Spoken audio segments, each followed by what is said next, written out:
Hello, Chase Wilson here, Senior Consultant at Sterling.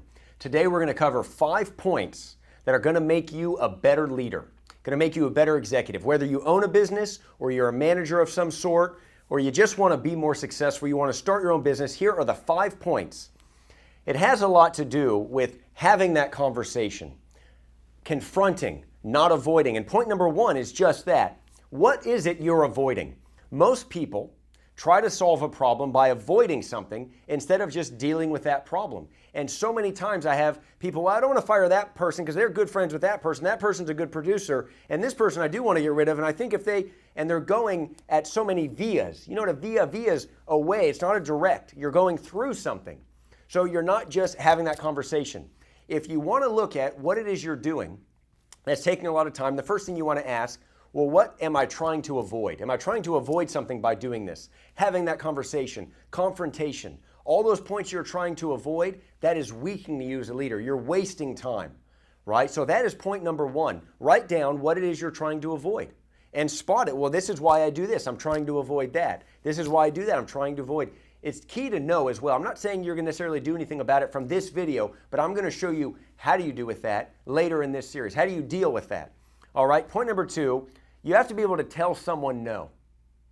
And that fits with that. But you have to be able you'll find that when you don't want to do something and they start, asking you and keep going and they wear you out, if you don't want to do it, you should sit in front of a mirror and just nope, no, no. The answer is no. You should have that ability. Because if you're always committing, people will get you to do what they want you to do. I hear so many people, well, don't they see that I do this? Right? Don't they see how busy I am? They don't, because all they see is what's in front of them, and you're a solution. You're always going to be a solution to someone's problem, especially if you're always willing to say yes. I'm not saying don't help people. I'm not saying go out of your way or become self-centered. I'm just saying that if you're not achieving your goals, it's probably because you're achieving someone else's. All right? Point number 3 is when someone tells you something, you think because someone else tells you that it's valuable, and that's not always true. If someone tells me something and I don't find it valuable, I throw it away. I say, nope, don't need to know that. Don't need to do that. Fine, they told me this. Don't take their evaluation, right, and say, well, that must be true, or this is what someone thinks of me. That's them. And this is so key as a leader because you'll hear other staff say, well, the other staff think this or they think that. And you know what? By listening to them, they're now getting you to achieve their goals. Kind of fits with point number 2, because now they're manipulating you. So fine, take the advice, but look at it and evaluate it based on what it is you want. Much more on that. That's a really in-depth one, but we'll go much more into that.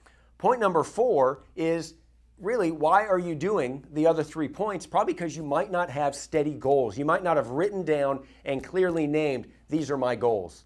They work for you, whether you own the place or not.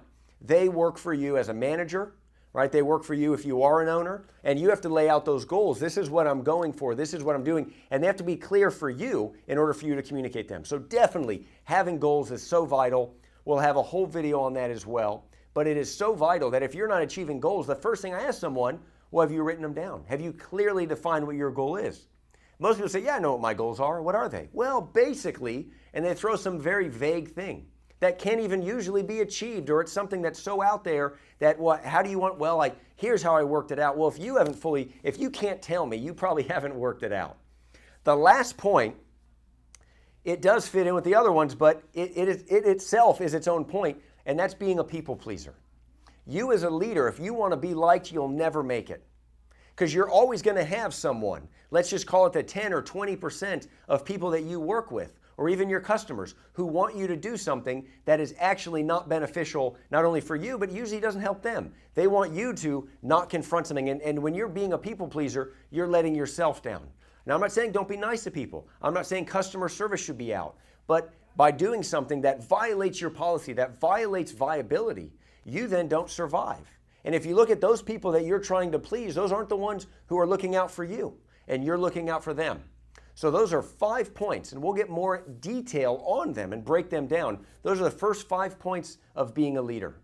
All right, I'll see you in the next videos that cover these in more details.